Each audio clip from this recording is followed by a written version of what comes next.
Bonjour à tous.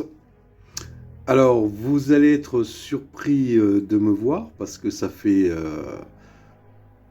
presque 3 ans que j'ai pas fait de vidéo. Donc, je vais pas vous dire dans cette vidéo pourquoi j'ai été absent pendant 3 ans.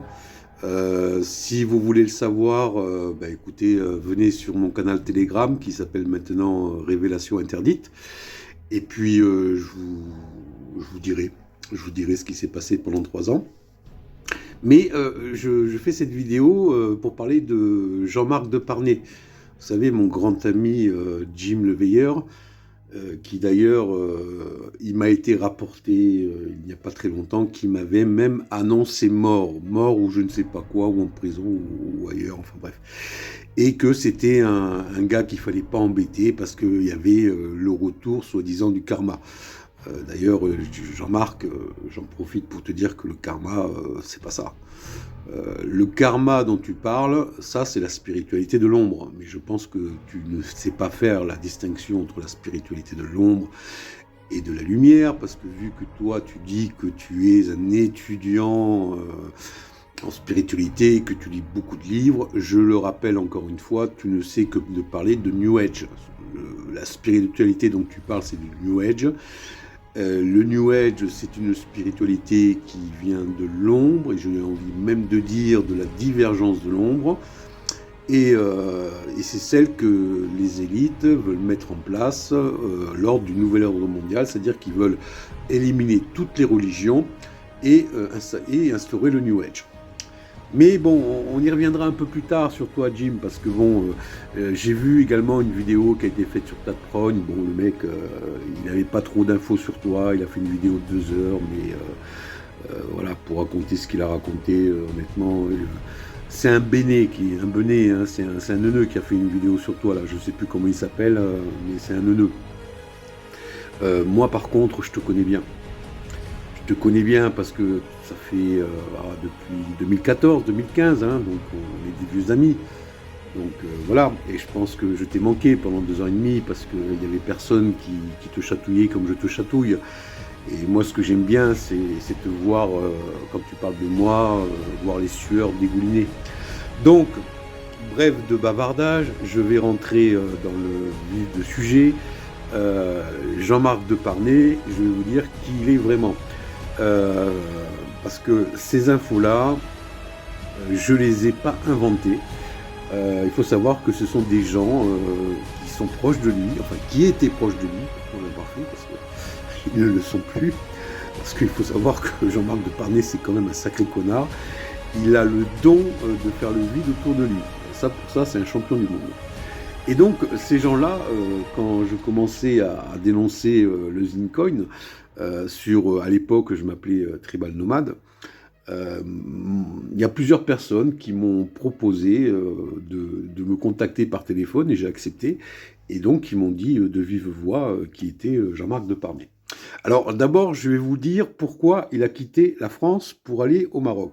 Parce que ça n'a jamais été révélé sur les réseaux. Donc, voilà, maintenant je vais le révéler parce que on est dans une période de révélation, d'apocalypse. Donc voilà, il faut dire la vérité. Jean-Marc Deparnay, il a quitté la France parce qu'il était mal en point. Il avait des plaintes contre lui. Il faut savoir qu'il était en couple et il était sa copine de l'époque, je ne dirai pas son nom, mais je connais son nom, mais je ne le dirai pas parce que par respect pour elle, a porté plainte contre lui pour coups et blessures, parce que c'est vraiment un sacré connard. Et on m'a laissé sous-entendre aussi qu'il aurait touché sa fille. Alors ça, bon, j'y vais... c'est pas des viols, hein, ce serait des attouchements, ce serait des... Voilà, hein, il aime bien mettre les mains où il faut pas, quoi. Mais a priori, il n'y aurait pas eu de plainte contre lui pour ça. Mais apparemment pour des coups, blessures volontaires. Et donc il faut savoir que, alors moi j'ai pas eu toutes ses ex-copines, mais des gens qui le connaissent très bien, et en fait toutes ces séparations qu'il a eues, en fait lui il aime bien avoir des femmes soumises. Et en fait, c'était pas des femmes soumises, c'était des femmes qui avaient du caractère, donc qui se défendaient. Et il faut savoir que, enfin, je pense que vous devez le voir sur les réseaux, hein, c'est un mec, s'il est contrarié, il pète vite, il monte vite en température, il s'énerve, il devient insultant. Ben, dites-vous que, comme vous le voyez sur les réseaux, eh ben, il est comme ça dans la vie privée. C'est-à-dire que s'il n'a pas comme femme une femme soumise, eh bien, c'est quelqu'un qui devient violent. Et donc, il a quitté la France parce qu'à l'époque, il jouait dans un groupe de rock, enfin un groupe de musique ailleurs. Et ça, c'est un bassiste. Alors, il saura peut-être qui c'est, maintenant je peux le dire parce que ça fait longtemps qu'il me l'a dit, donc maintenant je pense qu'il y a prescription pour lui, mais c'est le bassiste du groupe qui m'a parlé de Jean-Marc Depardieu. Et il faut savoir que pareil, c'est lui qui mettait déjà une très mauvaise ambiance dans le groupe. En plus, au niveau musical, lui, il m'a confié, parce que moi je ne suis pas un expert en musique, mais lui il m'a dit que bon, il est mauvais, quoi. C'est un mec, il joue que sur 2-3 accords, donc il n'est pas capable de faire autre chose. Donc en fait, c'est un musicien de balle de musette, quoi. Mais comme il est il a un ego démesuré, il s'est toujours pris pour le chef. Jean-Marc Depardieu, c'est un peu le type qui est né avant son père. Vous savez, il a 50 000 métiers, il a 3 siècles, il vous raconte qu'il descend des Templiers. Donc c'est un mec qui a un ego démesuré. Et il s'en rend pas compte d'ailleurs, hein, mais il est tout le temps en train de parler en lui comme quoi il est le meilleur. Et en fait, dans la réalité, c'est une grosse bouse. Mais ça, si vous voulez, c'est typique des gens qui... vous savez, quand vous avez des problèmes de personnalité, que vous n'arrivez pas à vous affirmer, eh bien, quand vous avez un problème d'identitaire, vous avez besoin de montrer aux autres que vous êtes ci, que vous êtes ça, que vous êtes, vous faites tant de métiers. Vous avez besoin de vous justifier vis-à-vis d'autrui. Alors que quelqu'un qui a une personnalité équilibrée, quelqu'un qui est bien dans sa peau, bah, il n'a pas besoin de se justifier vis-à-vis des autres. Il suffit d'être soi, ça suffit. Mais comme le soi de Jean-Marc Depardieu est vide, bon ben voilà, vous voyez. Donc il est parti au Maroc. Et je vais vous raconter maintenant comment ça s'est passé au Maroc. Parce que ça aussi, c'est vraiment pas mal. Il a quand même réussi à avoir des papiers, parce que les Marocains, c'est quand même, les autorités marocaines sont quand même très gentilles. Puis bon, quand on est français, on est quand même en général bien accueillis. Mais pour gagner sa vie, il était chanteur dans un piano-bar, quoi. Enfin, en fait, il jouait dans les hôtels et bon, voilà, il était rémunéré comme ça. Et il a fait ça pendant plusieurs années. Mais ce que vous ne savez pas, c'est qu'il a écumé en fait tous les bars, tous les hôtels de Marrakech, parce qu'à chaque fois, il s'est fait virer, parce que chaque fois, lui, c'est un gars à problème. Et notamment, alors ça, c'est une autre personne qui m'a raconté qu'il le connaît du Maroc. Et pareil, je ne vais pas donner d'indice sur la personne, c'est une femme. Mais je vais m'arrêter là, parce que si j'en dis trop, lui, il va savoir qui c'est, et je ne veux pas qu'elle ait d'ennui.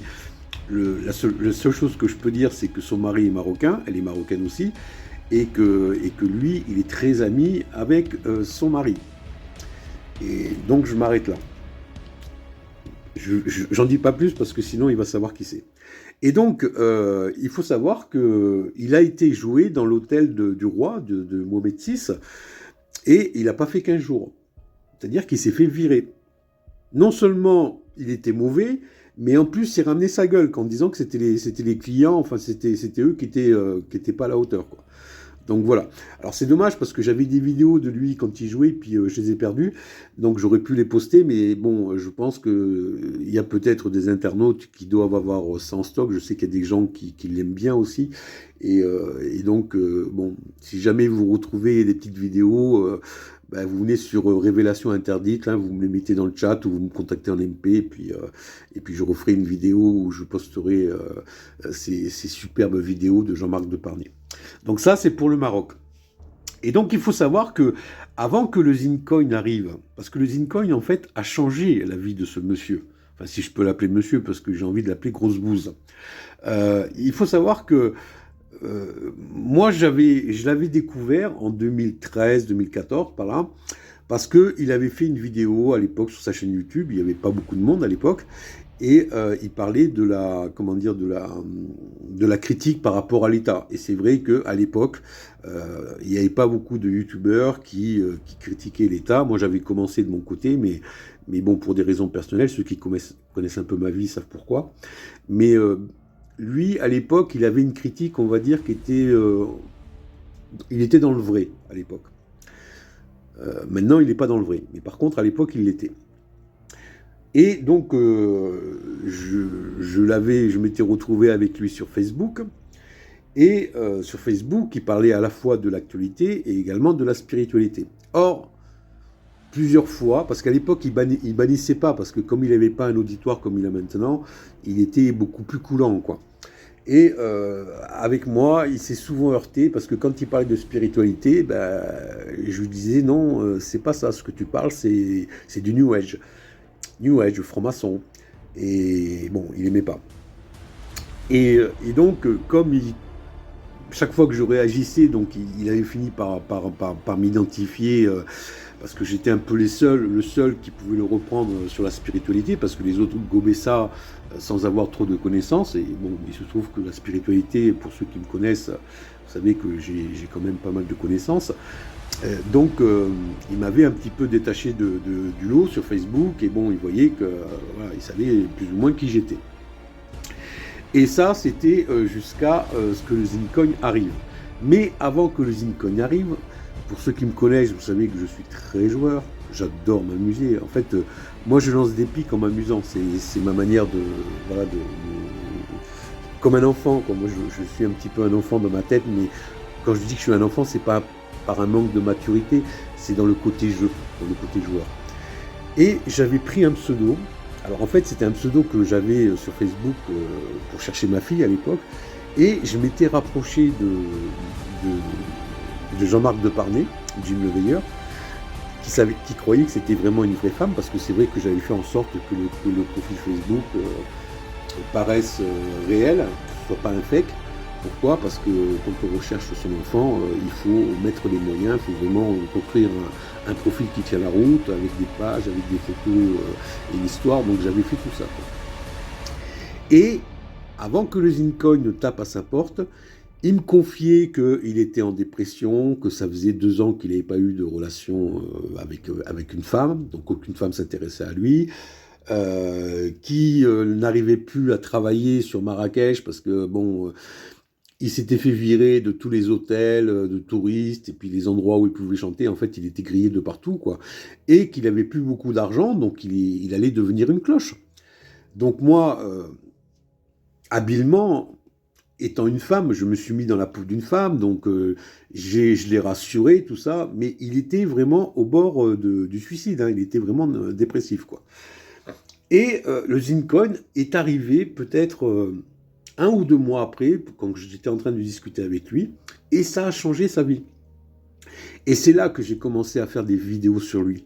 Parce que le Jean-Marc Deparnay, quand le Zincoin et quand le Karim Benabdelkader est venu taper à sa porte, il faut savoir que, et ça je le sais parce que par un associé de Karim, qui, à l'époque où je dénonçais le Zincoin, m'avait également proposé de parler au téléphone pour m'expliquer l'arnaque du Zine. Il faut savoir que Karim Benabdelkader avait créé le Zine depuis 1 an, à l'époque. Et donc, il avait fait une ICO de 1 an sur son token, là. Enfin, j'ai envie de dire son scam. Et en fait, il y avait 0 investisseur. Et quand il a rencontré Jean-Marc Deparnay, qui lui, bon, c'est un acharné de YouTube, hein, c'est un acharné des réseaux, donc à force de faire des vidéos, quand vous êtes constant, vous finissez par avoir des followers. Si les propos que vous tenez ne dérangent pas trop l'État, bon, on vous laisse faire, quoi. Et donc il avait, alors je ne sais pas combien il avait d'abonnés, mais il avait suffisamment d'abonnés pour amorcer. Enfin, je pense que Karim, c'est un escroc, hein, donc il est plus intelligent ou plus malicieux que notre ami Jim là-dessus. Donc il a vu dans la communauté de Jim un pont d'or pour lancer son arnaque. Je vous rappelle quand même que Karim a été condamné en France à ne plus exercer, à ne plus gérer d'entreprise pendant 15 ans. Il faut savoir qu'il avait des employés qu'il n'a pas payés pendant plusieurs mois. Donc les employés dans sa boîte, ils ont été quand même financièrement très mal en point à cause de lui. Et il aurait détourné en tout à peu près 1 ou 2 millions d'euros vis-à-vis des impôts et vis-à-vis... parce qu'en fait, quand son entreprise a été liquidée, il s'était mis aussi de l'argent dans la poche. Donc, vous voyez, c'est de l'abus de biens sociaux, quoi. Donc il faut savoir que Karim, c'est vraiment une tête d'escroc. Bref. Quand il est arrivé dans la vie de Jim, et que Jean-Marc Deparnay, lui, il a su vous convaincre, parce que c'est quelqu'un qui est convaincant. Je ne critique pas les gens qui se sont fait avoir, parce que c'est vrai qu'il vous a amené ça habilement en vous parlant du Bitcoin. En vous disant que lui, à l'époque, on lui avait proposé du Bitcoin qui était à un prix, c'était à moins d'1 euro, et que maintenant ça valait des centaines de milliers d'euros, et qu'il avait loupé le coche. Et donc, il vous a fait passer ça, le Zincoin, comme le Bitcoin. Et comme à l'époque, les cryptos n'étaient pas aussi connus que maintenant, eh bien, il y en a qui se sont dit pourquoi pas. Et donc, les gens de sa communauté ont été les premiers à acheter du Zincoin. Et entre-temps, ce que je voulais dire, c'est que le Zincoin du temps de Karim s'écrivait Z2EN. Vous pouvez vérifier ce que je dis, c'est pas... Et le projet, c'était de faire une application sur téléphone portable pour faire intervenir des urgences d'une manière beaucoup plus rapide. C'était ça. Et il y avait un médecin, j'ai oublié son nom, qui était dans le projet. Et donc, c'était ça le but du Zincoin. Bon, après, si vous avez suivi l'affaire, je ne vais pas vous rappeler. Après, on est arrivé même jusqu'à la fabrication d'un satellite et à mettre dans un espace qui n'existe pas. Ils sont formidables. Bref. Toujours est-il que le Zincoin a changé de nom, enfin il a changé de nom, c'est la même consonance mais il a changé d'écriture et il s'est écrit ZYNE. Et en fait, quand tous les deux ont fait donc des lives sur la chaîne de notre ami Jean-Marc, eh bien il y a des gens tout de suite qui ont investi. Et donc, à l'époque, souvenez-vous, le Zincoin vous envoyait de l'argent. Avant d'en gagner, déjà, il faut que vous en dépensiez. Je vous rappelle que c'est quand même un peu le principe du Ponzi. Le Ponzi, avant de gagner de l'argent, il faut en dépenser.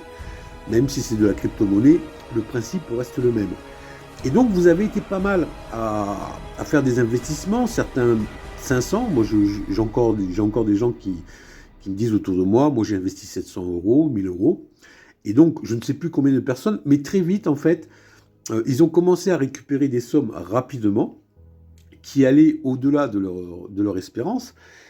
Et j'ai vu la vie de Jean-Marc changer en même pas 2-3 semaines, parce que bon, comme le projet, il a démarré grâce à sa communauté, je pense que, mais ça, il ne vous l'a pas dit sur les lives, mais je pense qu'il y avait un accord pour que le Karim, il lui donne quand même un petit peu de la part du gâteau. Et le peu qu'il lui a donné, qui peut vous paraître beaucoup, mais qui est peu par rapport à l'arnaque du Zincoin, c'est-à-dire que Karim est un gourmand, donc il s'est quand même gardé la plus grosse part, mais ce qu'il a donné à Jean-Marc Deparnay, c'est quand même des sommes conséquentes qui lui ont permis de changer de vie. Alors pourquoi je dis que j'ai changé de vie ? Parce que les gens qui le connaissent au Maroc, ils m'ont parlé du changement de Jean-Marc Deparnay. C'est-à-dire qu'il est passé d'un gars qui sortait pratiquement pas, qui était collé sur les réseaux, grâce à votre argent, à fréquenter les endroits, à Marrakech, c'est ce qu'on appelle un petit peu le petit Paris, les restos les plus chers. Le gars qui se disait spirituel, végétarien, il se commandait au restaurant des steaks, des beaux steaks ou des entrecôtes qui faisaient la moitié d'1 kilo. Donc vous voyez, c'est pour ça, je tenais à refaire, à recadrer les choses, parce que ce mec-là, il a un discours sur Internet spirituel, bienveillant, mais sachez que dans la vie, c'est le contraire. Il se comporte comme un goré, quoi. Et quand, en fait, le Zincoin, après, a fait venir Dieudonné, donc Dieudonné, c'est lui qui a vraiment fait décoller le Zincoin, parce que la communauté était plus importante, et puis les gens ont mis plus d'argent, et bien là, l'arnaque, elle a commencé à toucher plusieurs millions d'euros. Donc, même si lui, il n'a pas touché 1 million d'euros, il en a touché quelques centaines de mille, notre ami Jean-Marc Deparnay. Mais ça, il ne vous le dira jamais. Mais moi, je le sais. Et donc, c'est ce qui lui a permis de déménager, de trouver une femme, Madame Philippine. Moi, je l'appelle Madame Philippine. J'ai rien contre elle, attention. Hein. Elle, elle a trouvé le... alors, je ne veux pas la traiter de michto, parce que ce serait méchant de ma part, mais en tant que Philippine, et puis ayant une famille qui crève un peu la dalle aux Philippines, elle a trouvé le bon pigeon, c'est-à-dire que, bon, moi, à mon avis, il a réussi à la ramener chez lui parce qu'il avait de l'oseille. S'il avait eu les poches vides comme il avait avant, il n'aurait jamais ramené cette femme-là chez lui. Donc elle, c'est sûr que, et je peux la comprendre, de se mettre avec quelqu'un qui a de l'argent et qui est de sa famille, on ne va pas passer à côté. Et moi j'ai vu, puisque Jim je le connaissais, Jean-Marc je le connaissais depuis 3-4 ans quand l'usine est arrivée, j'ai vu son changement d'attitude. C'est-à-dire que c'est quand il a commencé à avoir de l'argent, qu'il a commencé à envoyer les chiens, les gens, qu'il a commencé à les insulter sur des lives, qu'il a commencé à être très agressif et il s'est montré hautain. Hautain, pourquoi? Parce que monsieur, tout d'un coup, grâce à l'argent qu'il avait gagné, que Karim lui a donné, eh bien, il était monté d'un cran dans la hiérarchie sociale de Marrakech et c'était devenu quelqu'un d'important. Et voilà, il se prenait plus pour une merde. Et ça a transpiré sur les réseaux. Je ne vais pas vous parler de toutes les arnaques qu'a fait Jean-Marc, parce que je pense que vous le savez autant que moi. Hein. Il y a eu Google Grant, il y a eu tous les produits médicaux qu'il vous propose. À chaque fois, il touche un pourcentage. Donc en fait, tout ce qu'il peut vous proposer en disant que c'est pour votre bien, sachez que c'est d'abord pour son bien. C'est-à-dire que ça fait du bien pour lui dans la poche. C'est-à-dire qu'à chaque fois, même quand il dit qu'il vous demande une aide, par exemple pour aider, je sais pas, je me souviens d'une femme qui avait des animaux qui étaient en péril, il faut savoir que lui, il a donné une partie de l'argent de sa communauté, il en a gardé une partie pour lui, donc vous voyez, c'est un voleur, et il a donné une partie de la communauté, mais lui, il n'a rien donné de sa poche. En disant, et il s'est fait passer pour un bienfaiteur devant cette femme en disant, regardez ce qu'on vous donne. Alors qu'en fait, c'est vous les bienfaiteurs, c'est pas lui. Lui, c'est un escroc, c'est un manipulateur, c'est un arnaqueur. Donc, je passe sur les autres Ponzi parce que vous savez que ça touche tous les rangs. Et d'ailleurs, bon, il y en a d'autres qui en ont parlé, donc je vais pas faire une vidéo. Je suis pas là pour radoter, je suis simplement là pour recadrer, pour dire qui est vraiment Jean-Marc Deparnay. Et il faut savoir que après, au Maroc, parce qu'au Maroc, il est interdit de faire du commerce de la crypto-monnaie. Donc, il y a un moment donné, vous savez, les autorités, elles ont fini par connaître le Zincoin, parce que le Karim et le Jean-Marc, ils n'ont pas été discrets. C'est-à-dire qu'ils ont montré qu'ils avaient de l'argent. Et vous savez, les Marocains, ils sont pas cons. Il y a un moment donné, bon, voilà, on se demande, il y a quoi là? Et en plus, ils ont acheté, ils avaient des bureaux à Marrakech avec marqué Zincoin en gros. Donc forcément, vous savez, quand vous faites trop de bruit, quand vous faites trop de lumière, il y a un moment donné, les emmerdes, ils arrivent sur vous.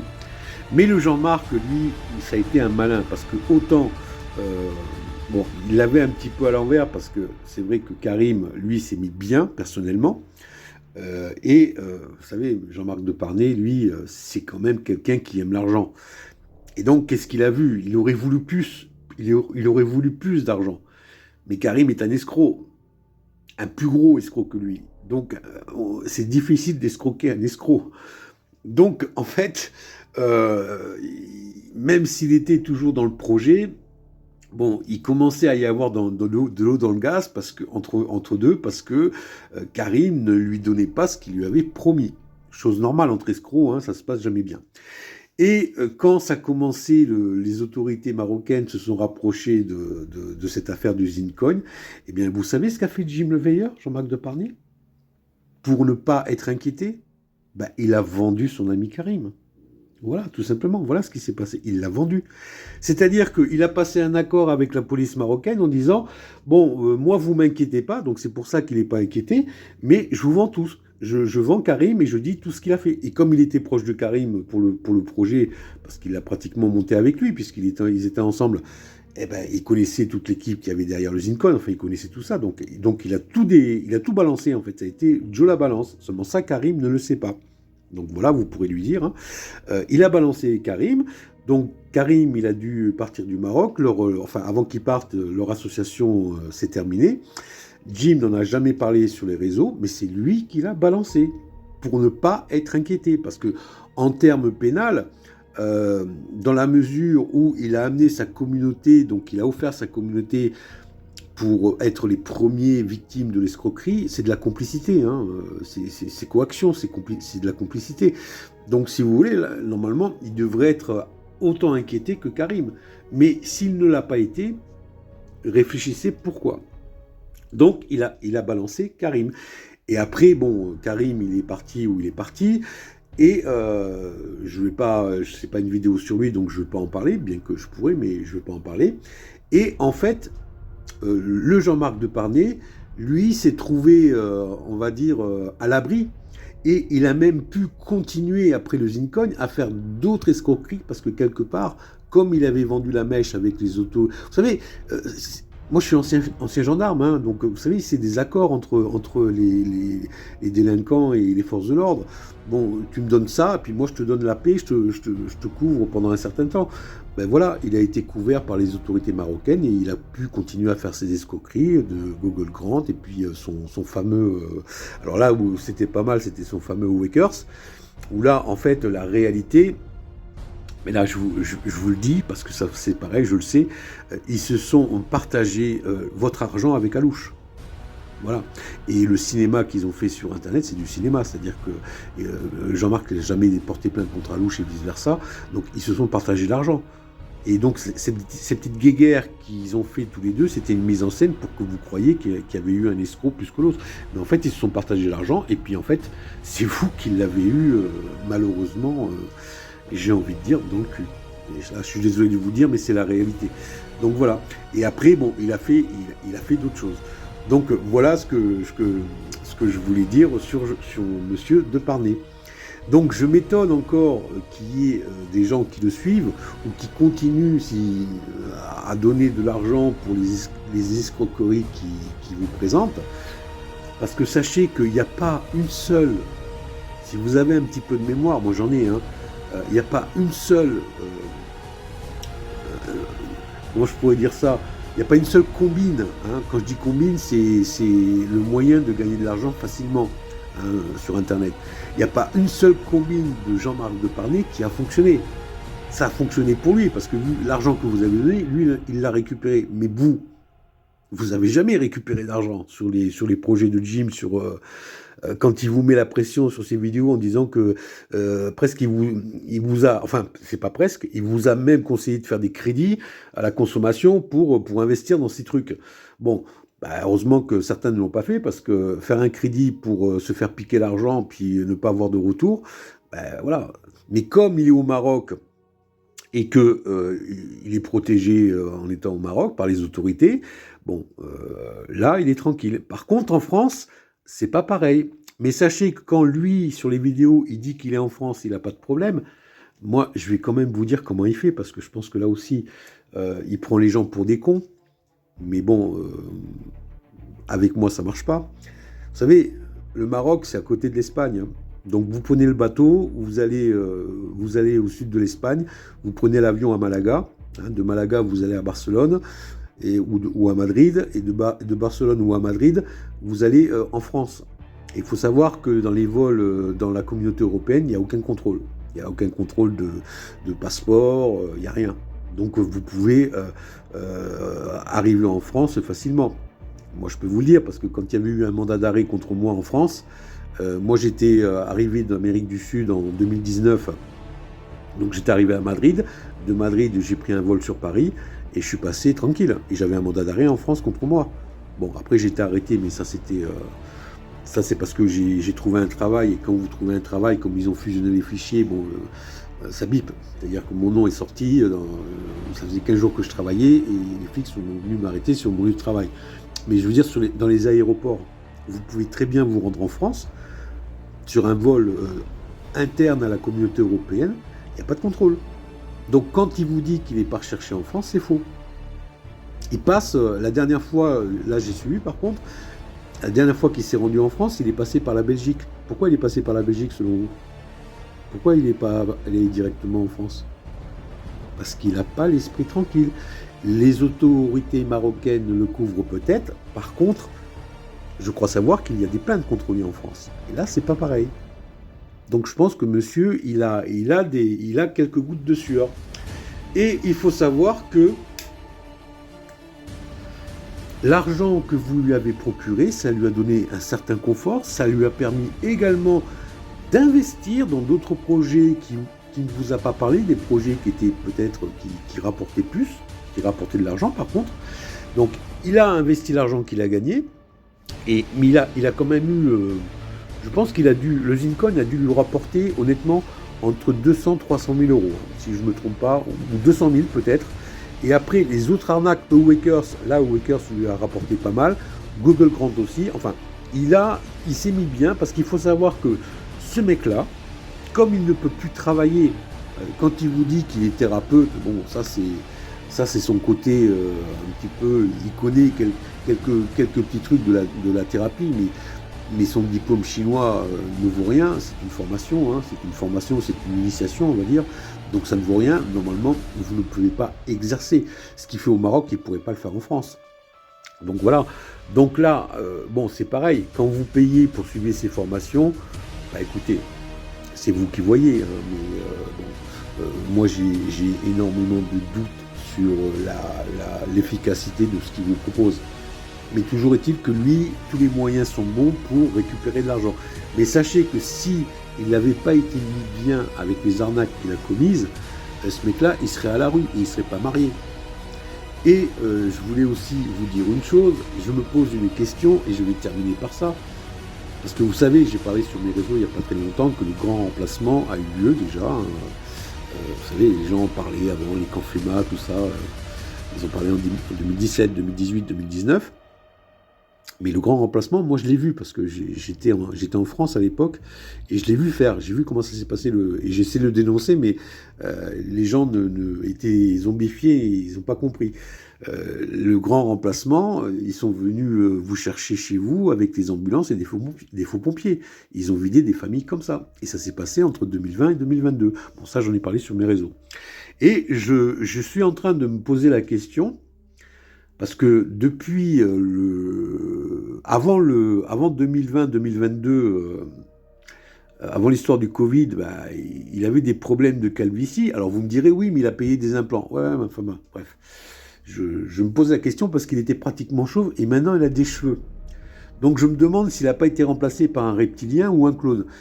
J'en ai pas la preuve évidente parce que j'ai pas réussi à avoir une photo de ses yeux actuels. J'ai pas réussi à bien voir.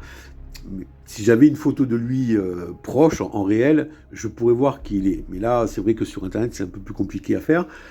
Mais il me semble que c'est pas le même Jean-Marc Depardieu qu'avant. Il me semble. Mais ça, bon, c'est juste une petite interrogation avant de terminer la vidéo. Et ah oui, et je voulais terminer par ça. Sachez aussi une chose. Les vrais alerteurs n'ont pas 30 000 abonnés. Hein. Ils n'ont pas 30 000 followers. Hein. Donc, je pense aussi que Jean-Marc Depardieu, mais ça, quand je dis je pense, je suis gentil, je dirais que même je suis certain, c'est de l'opposition contrôlée. L'opposition contrôlée, ça a servi à quoi? Ben, ça a servi à afficher les gens pour savoir qui pourrait éventuellement se retourner contre l'État. Et donc, il y a certainement une partie des followers de Jean-Marc Depardieu qui ont été, qui ont été remplacés, qui ont disparu. Donc, je vous le dis, ça a servi à ça, l'opposition contrôlée. Et également, ça sert à vous, à détourner votre attention sur la réalité de ce qui se passe. Alors, la réalité de ce qui se passe, je ne vais pas vous la dire dans la vidéo. Si vous voulez la connaître, parce que je suis en train de la publier depuis quelques jours, mais j'y vais doucement, j'amène ça doucement, je vous invite de venir sur le canal Telegram de Révélation Interdite, et puis voilà, vous aurez des infos qui correspondent le plus à la réalité et à ce qui se passe, que les infos bidons de Jean-Marc Depardieu qui se prend pour un journaliste. Et en fait, vous savez comment il fait, lui? Il ne fait que récupérer ce que vous mettez sur Twitter, sur Telegram. Il ne fait que trier en fait ce que vous lui apportez. Et en fait, il cherche rien, quoi. il ne fait que trier et après il ne fait que lire ce que vous lui avez balancé, quoi. Donc en tant qu'alerteur, un alerteur ça fonctionne pas comme ça.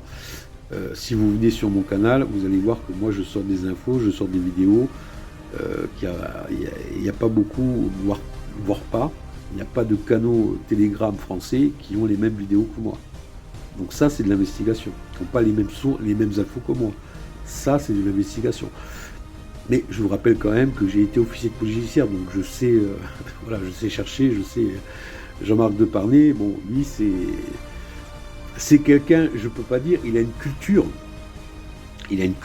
spirituelle, mais il sait pas ce qu'il raconte. C'est-à-dire que le serpent se mord la queue.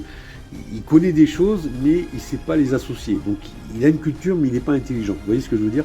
Bon, et c'est comme ça pour tout. C'est-à-dire que même pour monter son réseau truc, là où le seul truc qu'il sait faire, c'est escroquer l'argent des autres.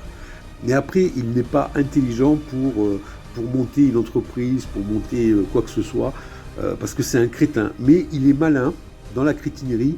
Il est malin, il a comme c'est quelqu'un qui lit beaucoup, donc il arrive quand même à montrer aux gens qu'il a un certain savoir, même s'il raconte n'importe quoi. Les gens arrivent à le gober, parce que pour voir que Jean-Marc Deparnay raconte n'importe quoi, il faut bien connaître le sujet. Et en fait, il se trouve qu'il s'adresse à des gens qui ne connaissent pas bien le sujet. Donc lui, il passe pour un sachant, alors que quand on maîtrise un sujet, moi je sais que par rapport à ce qu'il parle, il y a des sujets que je maîtrise bien, je peux vous dire qu'il raconte n'importe quoi. Donc voilà, je vais m'arrêter là. J'en profite pour faire un petit bisou à Jean-Marc Deparnay, tu vois, pour te dire que je t'ai pas oublié pendant 2 ans et demi, 3 ans, pour te dire que j'étais ni mort, ni en prison, ni en hôpital psychiatrique, que tout va bien et que je suis là et que je ne t'ai pas oublié et que, qui sait, on va peut-être se croiser un jour. Et puis tu sais, ce que je t'ai promis il y a 3 ans, je le garde toujours dans un coin de la tête, hein, parce que tu sais, tu as été raconté sur tes réseaux devant tes followers que j'avais violé ma fille. Ça, t'aurais pas dû. Tu sais, autant tu peux me traiter de con, tu peux me traiter de... À la limite, ça passe. Mais que tu aies dit que j'avais violé ma fille, là, tu as commis une grande erreur. Ce qui fait que moi, je suis comme un pitbull. C'est-à-dire que je ne vais pas te lâcher. Et comme j'ai une connexion aujourd'hui beaucoup plus forte qu'avant, il y a 3 ans, bah, tu vas pouvoir te rendre compte de ce que je peux faire à distance. Ne t'inquiète pas, je te ferai pas de mal, parce que je suis pas, moi je suis dans le positif. Mais je suis joueur. Donc je pense qu'il y a de temps en temps, tu vas aller aux toilettes plus souvent qu'avant, ou tu vas avoir des gouttes de sueur qui vont tomber pendant un live, tu vois. Bah, quand ça t'arrivera, tu penseras à moi, parce que je serai derrière, tu vois. Je m'amuserai comme toi, tu vois, je te préviens à l'avance, hein. Je le dis également à ses followers. Si vous voyez lors d'un direct, un live, que Jean-Marc n'est pas à l'aise, vous pourrez penser à moi, parce que je vais m'amuser un petit peu avec lui, je vais l'emmerder. Il n'aurait jamais dû dire, parce que c'est faux, hein, ceux qui me connaissent le savent très bien, il n'aurait jamais dû balancer que j'avais violé ma fille. Là, tu as fait une grosse erreur, Jean-Marc. Donc, si tu veux, je ne vais pas te lâcher. Et j'espère que, par rapport à ce qui va se passer dans les semaines ou dans les mois qui viennent, j'espère que tu seras épargné. Tu sais pourquoi? Parce que j'ai envie de te rencontrer. Tu m'as tellement de fois promis que tu me mettrais ton poing sur la gueule, que j'espère te rencontrer. J'espère qu'il y aura quelqu'un qui tiendra une caméra ou un téléphone pour filmer notre rencontre. Et puis, on verra lequel des deux aura toujours sa grande gueule. Tu sais, j'ai déjà rencontré ton ami Grégory Tudarian quand tu m'as dit il y a 3 ans que j'avais pas de couilles d'aller le voir. Et j'ai été le voir, hein. Et Grégory Tudarian s'est chié dans le pantalon quand il m'a vu en face. Mais il s'est vraiment chié dessus, devant sa copine, hein. Devant sa copine, il s'est chié dessus. Tu vois? Alors que sur les réseaux, c'était le mec, ouais, moi je suis arménien, moi faut pas me menacer, tu sais pas qui je suis, moi, attends, je te vois en réel, tu me parleras pas comme tu me parles. Ben, non seulement je l'ai vu en réel, mais en plus, j'en ai dit plus en face que j'en avais dit sur les réseaux. Et il a chié dans son benne. Mais je pense qu'il te l'a dit, il te l'a dit. Il t'a dit aussi comment j'étais bâti, hein? Je suis quand même un ancien rugbyman, Jean-Marc. Alors, je veux pas dire que le physique fait tout, mais enfin, quand je dis que je fais 1m77, 90 kg, à peu près, j'ai pas de ventre. Tu vois, je suis pas gros. D'accord? Bon, après, c'est pas ça qui me donne de la force. C'est en plus. Donc je suis pas sûr que quand tu seras en face de moi, que tu feras le kikou. D'accord, Jean-Marc? Sur ce, je te laisse fanfaronner encore quelques semaines parce que je pense que tu vis tes dernières heures de gloire. Je t'embrasse, mon ami Jean-Marc. Bye bye.